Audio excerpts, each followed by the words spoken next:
જય સ્વામિનારાયણ વિદ્યાર્થી મિત્રો. ધોરણ 11 કોમર્સ, વિષય આંકડાશાસ્ત્ર, ચેપ્ટર નંબર 3 મધ્યવર્તી સ્થિતિના માપો. તો હવે આપણે અગાઉના વિડીયોમાં મધ્યસ્થ વિશે અભ્યાસ કર્યો હતો અને મધ્યસ્થ વિશે અભ્યાસમાં વર્ગીકૃત માહિતી અને અવર્ગીકૃત માહિતી વિશે આપણે જોયું હતું. એમાં આપણે અગાઉના વિડીયોમાં વર્ગીકૃત માહિતીમાં અસતત આવૃત્તિ વિતરણ વિશે અભ્યાસ કર્યો હતો અને એના દાખલા વિશે જોયું હતું. હવે આપણે આ વિડીયોમાં સતત આવૃત્તિ વિતરણ વિશે જોવાનું છે. તો જો વિદ્યાર્થીઓ, સતત આવૃત્તિ વિતરણ, તો સૌથી પહેલાં આપણે જોઈશું કે સતત આવૃત્તિ વિતરણ કોને કહેવાય, કે સતત આવૃત્તિ વિતરણના દાખલા આપણે કેવી રીતે ગણી શકીએ. તો જો સતત આવૃત્તિ વિતરણમાં ચલની કિંમતો વર્ગોના સ્વરૂપમાં આપેલી હોય છે. શું કહે છે કે તમારું સતત આવૃત્તિ વિતરણ છે એમાં ચલની કિંમતો જે છે એ તમને વર્ગોના સ્વરૂપમાં આપેલી હશે. એટલે કે અગાઉ આપણે જ્યારે મધ્યક શીખ્યા હતા એ વખતે વર્ગ લંબાઈવાળા આપણે દાખલા જોયા હતા. એવી જ રીતે મધ્યસ્થમાં પણ આપણે વર્ગના આધારે જોવાના છે. જેવી રીતે 0 થી 10 હોય, 10 થી 20 હોય, 20 થી 30 હોય, 30 થી 40 હોય. એને વર્ગ આવૃત્તિ કહેવાય કે વર્ગ સ્વરૂપના હોય છે. સામાન્ય રીતે ચડતા ક્રમમાં ગોઠવેલી હોય છે કે વર્ગ આવૃત્તિ છે એ હંમેશા તમને ચડતા ક્રમમાં ગોઠવેલી હશે. એને આપણે ચડતા ક્રમમાં ગોઠવેલી નથી. તમને અગાઉના વિડીયોમાં પણ કીધેલું છે અને આ વિડીયોમાં પણ કહું છું કે મધ્યસ્થ શોધવા માટે હંમેશા આપેલી કિંમતોને અથવા આપેલી આવૃત્તિને ચડતા ક્રમમાં ગોઠવવી જરૂરી છે. કેટલીક વાર તમે ચડતા ક્રમમાં ગોઠવ્યા વગર સૂત્ર મૂકીને દાખલા ગણી નાખો છો તો એ દાખલો તમારો ખોટો કહેવાય છે. એટલે ચડતા ક્રમમાં ગોઠવવી જરૂરી છે. પરંતુ સતત આવૃત્તિ વિતરણમાં આપેલી આવૃત્તિઓ તમને ચડતા ક્રમમાં ગોઠવેલી જ આપેલી હશે. એટલે આ આવૃત્તિને તમારે ચડતા ક્રમમાં ગોઠવવાની જરૂર રહેતી નથી. તો મધ્યસ્થ શોધવા માટે સંચયી આવૃત્તિનો ઉપયોગ આપણે કરીશું. તો સંચયી આવૃત્તિઓ તે ચલનો મધ્યસ્થ કયા વર્ગમાં છે તે દર્શાવે છે. શું કહે છે કે જ્યારે તમે દાખલો ગણશો એ વખતે તમારી સંચયી આવૃત્તિના આધારે મધ્યસ્થ શોધવામાં આવે છે. એટલે મધ્યસ્થની કિંમત કે તમને સૂત્ર મૂકીને જે કિંમત મળે છે એ કિંમત તમારી મધ્યસ્થને કયા વર્ગમાં આપેલી છે તે આપણને મળશે. તો આપણે મધ્યસ્થ શોધવા માટે મધ્યસ્થનો વર્ગ બરાબર n/2માં અવલોકનનો વર્ગ લઈશું. અત્યાર સુધીના આપણે મધ્યસ્થ શોધવા માટે n+1/2માં અવલોકનનું કિંમત એ સૂત્ર મૂકતા હતા. એમાં તમારું અવર્ગીકૃત માહિતીના આધારે અને વર્ગીકૃત માહિતીમાં અસતત આવૃત્તિ વિતરણ માટે આપણે મધ્યસ્થ શોધવા માટે n+1/2ના સૂત્રનો ઉપયોગ કરતા હતા. જ્યારે તમારે સતત આવૃત્તિ વિતરણમાં તમને વર્ગ લંબાઈ આપેલી હશે અને વર્ગ લંબાઈમાં જ્યારે તમારે મધ્યસ્થનો વર્ગ શોધવાનો હશે એ વખતે n/2માં અવલોકનની કિંમત વાળું સૂત્ર આપણે મૂકીશું. તો એમાં n બરાબર f1 plus f2 plus dash dash dash plus fk સુધીને તમારે લખાશે. એટલે કે સિગ્મા fi બરાબર અવલોકનોની કુલ સંખ્યા. એટલે કે તમારું આવૃત્તિનું જે અવલોકન હશે એ આવૃત્તિના અવલોકનને તમારે જે કિંમત આપેલી હશે એ કિંમતને નામ આપવાનું થશે f1, f2, f3. એવી રીતે એને દર્શાવાશે અને ત્યાર પછી જેટલી પણ આવૃત્તિઓ હશે એ બધાનું ટોટલ એટલે કે તમારું સિગ્મા f એને કહેવાશે તમારે n. હવે જ્યારે સતત આવૃત્તિ વિતરણ માટે મધ્યસ્થ શોધવાનો હશે એ વખતે તમારું મધ્યસ્થનું સૂત્ર બદલાઈ જશે અને મધ્યસ્થનું સૂત્ર થશે તમારું મધ્યસ્થ m બરાબર l + n/2 - cf 1/f ગુણ્યા સી. આ થશે તમારું સતત આવૃત્તિ વિતરણની રીતે મધ્યસ્થ શોધવાનું સૂત્ર. હવે જુઓ, એલ એટલે કે મધ્યસ્થના વર્ગનું અધઃસીમા બિંદુ. હવે મધ્યસ્થના વર્ગનું અધઃસીમા બિંદુ એટલે તમે જ્યારે આ સૂત્ર મૂકીને જે કિંમત મેળવી હશે એ સંચયી આવૃત્તિમાં જોયા બાદ એનું તમને વર્ગ લંબાઈમાં એની કિંમત નક્કી થશે અને એનું અધઃસીમા બિંદુ એટલે કે એની આગળની જે સંખ્યા હશે એને કહેવાશે અધઃસીમા બિંદુ. જો કે તમને એવું આપેલું હોય કે 17.5 થી 20.5 સુધી, તો તમારું અધઃસીમા બિંદુ એટલે કે 17.5 એ તમારું અધઃસીમા બિંદુ કહેવાશે.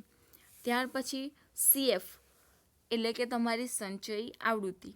હવે CFને તમે સંચયી આવૃત્તિ કહો છો.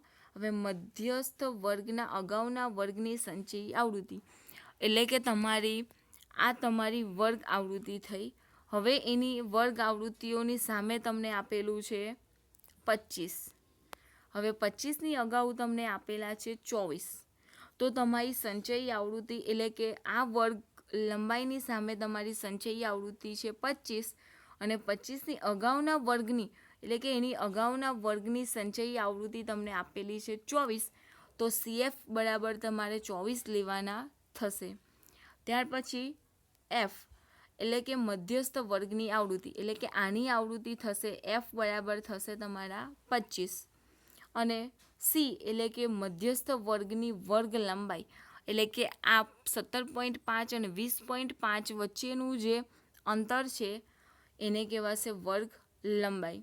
તો આ થઈ તમારી મધ્યસ્થ સતત આવૃત્તિ વિતરણની રીતે મધ્યસ્થની સૂત્ર અને એ સૂત્રમાં કઈ વસ્તુ માટે કઈ વસ્તુ લેવાશે અને એને શું કહેવાશે એની માહિતી. હવે આપણે આ માહિતીના આધારે એક દાખલો જોઈશું. તો જુઓ, ઉદાહરણ નંબર 22. એક બેંકમાં દર દિવસે ભરાયેલા ચેકની સંખ્યાનું આવૃત્તિ વિતરણ નીચે પ્રમાણે છે. તો સૌથી પહેલાં તમને આપેલું છે ચેકની સંખ્યા. તો ચેકની સંખ્યા છે 0 થી 39, 40 થી 79, 79, ત્યાર પછી 80 થી 119, 120 થી 159, 160 થી 199 અને દિવસોની સંખ્યા છે 2, 14, 23, 7 અને 4. હવે તમારે શોધવાનો છે ભરાયેલા ચેકની સંખ્યાનો મધ્યસ્થ શોધો. હવે જુઓ, તમને આપેલી છે ચેકની સંખ્યા. તો ચેકની સંખ્યા એટલે અગાઉ તમને જે આપેલું છે એ બેઠું લખી દેવાનું. ત્યાર પછી છે દિવસોની સંખ્યા એટલે કે દિવસોની સંખ્યા એટલે કે તમારી આવૃત્તિ થશે. હવે સંચયી આવૃત્તિ આ થશે તમારો X, આ દિવસોની સંખ્યા એટલે F અને સંચયી આવૃત્તિ એટલે તમારો CF. હવે સંચયી આવૃત્તિ કેવી રીતે શોધાશે? તો 2 જે છે એ 2 પહેલાં ખાનામાં એવાના એવા જ. પછી બીજા ખાના માટે 2 + 14 એટલે મળશે 16. હવે 16 + 23 એટલે તમને મળશે 39. હવે 39 + 7 એટલે તમને મળશે 46. હવે 46 + 4 એટલે તમને મળશે 50 અને દિવસોની સંખ્યા એટલે તમારો F અને આનું ટોટલ કરશો તો પણ તમને મળશે 50. એટલે આ બેનું સરવાળો તમારો સરખો થવો જોઈએ. હવે આ માહિતીને આપણે સૂત્રમાં મૂકીશું. તો CF બરાબર તમારે યાદ રાખવાના 0 થી 39માં આયા 2, 40 થી 79માં આયા 16, 80 થી 119માં આયા 39, 120 થી 159માં આયા 46 અને 160 થી 199માં આયા 50. તો જુઓ, હવે આપણે સૌથી પહેલાં એનો વર્ગ નક્કી કરીશું. તો N બરાબર CF એટલે તમને મળ્યા 50. તો હવે મધ્યસ્થનો વર્ગ શોધવા માટેનું સૂત્ર આપણે જોયું હતું n/2 અવલોકનની કિંમત એટલે કે 50/2 અવલોકનની કિંમત એટલે તમારો જવાબ આવશે 25. હવે આ 25ને આધારે તમારે વર્ગ લંબાઈ નક્કી કરવાની છે. તો જોવાનું કે સંચયી આવૃત્તિ પરથી જાણી શકાય કે 17માં અવલોકનની કિંમત 39માં અવલોકન સુધી બધા જ અવલોકનોનો વર્ગ 80 થી 119માં અવલોકન માટે છે. એટલે મધ્યસ્થ વર્ગ થશે તમારો 80 થી 139. એટલે આગળ આપણે જે સંચયી આવૃત્તિ જોઈ હતી એ સંચયી આવૃત્તિમાં જોવાનું આપણે 25 કેટલામાં અવલોકને આવે છે. તો 17માં અવલોકનથી 39માં અવલોકન સુધીના બધા અવલોકનો છે. એટલે કે તમારું પહેલો જે અવલોકન હશે એ હશે તમારો 17 અને એના પછી એટલે કે 25 તમારા 17ની અંદર આવે નહીં. એટલે 17 પછી બીજું અવલોકનની કિંમત આપેલી હશે તમને 39. એટલે 25 17થી વધારે છે અને 39થી ઓછા છે. એટલે એનો મતલબ એવો થાય કે 17થી 39 સુધીના બધા અવલોકનો 80 થી 119માં વર્ગ લંબાઈમાં આવશે. એટલે છે તમારા 25. એટલે 25 તમારા 39માં આવી જશે.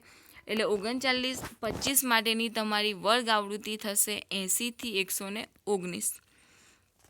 હવે જુઓ આ વર્ગ આપણે એ વર્ગ માટે એ અનિવારક પ્રકારનું વર્ગ આવૃત્તિ વિતરણ છે.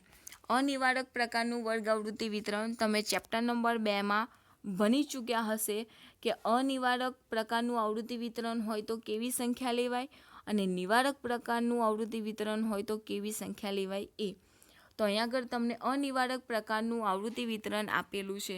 જ્યારે અનિવારક પ્રકારની આવૃત્તિ વિતરણ આપેલું હોય ત્યારે એની વર્ગ સીમાઓ આપણે મેળવીશું. એટલે કે મધ્યસ્થ વર્ગ બરાબર 79.5 થી 119.5 લેવાશે. એટલે કે પહેલી આવૃત્તિમાંથી આપણે 0.5 માઇનસ કરીશું અને બીજી આવૃત્તિમાં આપણે 0.5 પ્લસ કરીશું. એટલે 80માંથી આપણે 0.5 માઇનસ કરીશું એટલે આપણને મળશે 79.5 અને બીજી આવૃત્તિમાં 0.5 પ્લસ કરીશું એટલે 119માં આપણે 0.5 પ્લસ કરીશું એટલે આપણને મળશે 119.5. હવે એલ એટલે કે તમારી વર્ગ લંબાઈ જે આપેલી છે વર્ગ આવૃત્તિ જે આપેલી છે એનું પહેલી સંખ્યા એટલે એલ બરાબર આવશે તમારા 79.5. હવે CF એટલે કે તમારું જે વર્ગ આવૃત્તિ આપેલી છે એની ઉપરની સંખ્યા એટલે જે આપણે આવૃત્તિ વિતરણનું જે કોષ્ટક બનાવ્યું હતું એમાં જોઈશું. એટલે આપનું આવૃત્તિ વિતરણનું જે કોષ્ટક એટલે 80 થી 119ની આવૃત્તિ હશે 39 અને 39ની ઉપરની આવૃત્તિમાં હશે તમારા 16. હવે એફ એટલે આપણે જે કોષ્ટક બનાવ્યું હતું એ કોષ્ટકની સીધી લાઈનમાં આપણે જોઈશું એફના ખાનામાં એટલે કે આવૃત્તિના ખાનામાં જોઈશું તો એની એકદમ સીધા હશે 23. હવે CF એટલે કે તમારું 79.5 થી 119 વચ્ચેનો તફાવત તો એની વચ્ચેની વર્ગ લંબાઈ એટલે કે તફાવત હશે તમારો 40. એટલે C બરાબર લેવાશે તમારા 40. હવે આ માહિતીને આપણે મધ્યસ્થ M એટલે કે સૂત્રમાં મૂકીશું. તો મધ્યસ્થ M બરાબર L plus n/2 minus CF/F ગુણ્યા C. હવે L બરાબર આપણે આગળ જોયા છે 79.5, n/2 બરાબર આપણને મળ્યા હતા 25 માઇનસ F બરાબર મળ્યા CF બરાબર મળ્યા આપણને 16 અપોન F એટલે કે F બરાબર છે 23 ગુણ્યા C બરાબર છે 40. તો 79.5 બરાબર 25 માઇનસ 16 કરો એટલે તમને મળશે 9/23 ગુણ્યા 40. હવે તમારે 79.5 પ્લસ હવે તમારે કરવાના છે 9 ગુણ્યા 40 કરશો એટલે મળશે તમને 360 ભાગ્યા 23. ત્યાર પછી 79.5 વત્તા 360 ભાગ્યા 23 કરશો એટલે તમને મળશે 15.6522 પ્લસ. તો હવે એની નીચેનું સ્ટેપ 79.5 વત્તા 15.6522 કરશો એટલે તમને મળશે 95.1522 એટલે તમારો જવાબ થશે 95.15. એટલે એનો જવાબ લખાશે દર દિવસે બેંકમાં ભરાયેલા ચેકનો મધ્યસ્થ 95.15 છે. હવે આ જ માહિતી આપણે બીજા એક ઉદાહરણ દ્વારા જોઈએ. તો જુઓ ઉદાહરણ નંબર 23 કે 75 કુટુંબોના પેટ્રોલના માસિક ખર્ચની માહિતી નીચેના કોષ્ટકમાં આપેલ છે. આ કુટુંબમાં પેટ્રોલના ખર્ચનો મધ્યસ્થ શોધો. તો જો સૌથી પહેલાં તમને પેટ્રોલનો ખર્ચ આપેલો છે. સૌથી પહેલાં આપેલો છે 200 સુધી, ત્યાર પછી 400 સુધી, 600 સુધી, 800 સુધી, 1000 સુધી અને 1200 સુધી. હવે કુટુંબની સંખ્યા આપેલી છે 2, 8, 17, 32, 57 અને 75. તો હવે સૌથી પહેલાં આપણે આની સંચયી આવૃત્તિ મેળવીશું. તો પહેલાં 200 સુધી, પછી 400 સુધી એટલે કે 200 થી 400, પછી 400 થી 600, 600 થી 800, 800 થી 1000 અને 1000 થી 1200. પછી કુટુંબની સંખ્યા લખી દેવાની 2, 6, 9, 15, 25 ને 18. હવે જો આ આવૃત્તિ કેવી રીતના આવી એ સૌથી પહેલાં તમને સમજાવું. તો 200 થી 200 સુધી, પછી 200 થી 400 સુધી એટલે 8ની અંદર આ 2નો સમાવેશ થઈ ગયેલો હોય એટલે 2 માઇનસ 8 માઇનસ 2 કરશો એટલે મળશે તમને 6. ત્યાર પછી 17 માઇનસ 8 કરશો એટલે તમને મળશે 9. 32 માઇનસ 17 કરશો એટલે મળશે 15. 17 માઇનસ 32 કરશો એટલે મળશે 25 અને 75 માઇનસ 57 કરશો એટલે મળશે તમને 18. હવે આ જે કુટુંબની સંખ્યા આપેલી છે એ છે તમારી સંચયી આવૃત્તિ. એટલે કે 2, પછી 2 વત્તા 6 કરશો એટલે મળશે 8, 8 વત્તા 9 કરશો એટલે મળશે 17. હવે 17 વત્તા 15 કરશો એટલે મળશે 32, 32 વત્તા 25 કરશો એટલે મળશે 57 અને 57 વત્તા 18 કરશો એટલે મળશે 75. હવે આ જે તમારી CFI એ જ હતી તમારી કુટુંબોની સંખ્યા એટલે કે તમારી આવૃત્તિ. હવે ટોટલ આપણને મળશે 75. તો હવે CF બરાબર 75. હવે મધ્યસ્થ વર્ગ શોધવા માટે n/2 માં અવલોકનની કિંમત એટલે કે 75 ભાગ્યા 2માં અવલોકનની કિંમત એટલે આવશે 37.5માં અવલોકનનો વર્ગ. એટલે 37.5માં અવલોકન આપણનો કઈ આવે છે તે જોઈ લેવાનું. એટલે કે 32થી વધારે અને 57થી ઓછી. એટલે કે તમારું આવૃત્તિ થશે તમારી આની માટે 800 માઇનસ 1000. આ થઈ તમારી આવૃત્તિ. પછી આમાં જ તમારે એનો F શોધવાનો થશે. એટલે F એટલે કે તમારી અગાઉની કિંમત એટલે કે 57માં અવલોકનની અગાઉની કિંમત થશે તમારી 15. તો હવે આ જે માહિતી છે એને આપણે સૂત્રમાં મૂકીએ. તો જુઓ હવે સંચયી આવૃત્તિ પરથી જાણી શકાય કે 37મું અને 38મું બંને અવલોકનોનો વર્ગ 800 થી 1000માં સમાયેલો છે. તેથી વર્ગ આવૃત્તિ થશે તમારી 800 થી 1000. હવે જુઓ હવે L બરાબર થશે તમારા 800, CF બરાબર થશે 32, F બરાબર 25 અને C બરાબર 200. એટલે કે 800 થી 1000ની વચ્ચે થશે તમારી વર્ગ લંબાઈ 200. હવે જુઓ અગાઉ જે આપણે દાખલો જોયો એ અનિવારક આવૃત્તિ વિતરણ હતું. હવે આ છે તમારું નિવારક આવૃત્તિ વિતરણ. એટલે આની તમે માહિતી જોઈ તો આવી હતી 200 થી 400, ત્યાર પછી 400 થી 600. હવે જો આવી આ આવૃત્તિ હોય પહેલા પદનું છેલ્લું અને આનું પહેલું આ બંને સેમ હોય તો આને કહેવાય નિવારક આવૃત્તિ વિતરણ. અને બંને અલગ અલગ હોય તો એને કહેવાય અનિવારક આવૃત્તિ વિતરણ. અગાઉના દાખલામાં બંનેની વચ્ચે એકનો તફાવત પડતો હતો, એટલે અનિવારક આવૃત્તિ વિતરણ હતું. અને આમાં તમારું નિવારક આવૃત્તિ વિતરણ છે. જ્યારે નિવારક આવૃત્તિ વિતરણ હોય તો પહેલી સંખ્યા એવાના એવી જ લેવાય, અને અનિવારક આવૃત્તિ વિતરણ હોય તો પહેલી સંખ્યામાંથી 0.5 માઇનસ કરવાના અને બીજી સંખ્યામાં 0.5 પ્લસ કરવાના. આ માહિતી તમે બીજા ચેપ્ટરમાં શીખી ગયા હશો, છતાં તમને ફરી જણાવી દીધી તો તમને જલ્દી યાદ આવે. તો જો હવે આ માહિતીને આપણે સૂત્રમાં મૂકીશું. તો મધ્યસ્થ m બરાબર L plus n/2 minus CF/F ગુણ્યા C. એટલે L બરાબર 800, n બરાબર n/2 બરાબર આપણને મળ્યા હતા 37.5, CF બરાબર 32 અને F બરાબર 25 ગુણ્યા 200. હવે 37.5 માઇનસ 32 કરશો એટલે તમને મળશે 5.5 ભાગ્યા 25 ગુણ્યા 200. હવે 5.5 ગુણ્યા 200 કરવાના એટલે મળશે તમને 1100 છેદમાં 25, એટલે 800 વત્તા 1100 છેદમાં 25. હવે 1100 ભાગ્યા 25 કરશો એટલે મળશે તમને 44. તો 800 વત્તા 44 એટલે તમારો જવાબ આવશે 844. આ થયો તમારો ફાઇનલ જવાબ.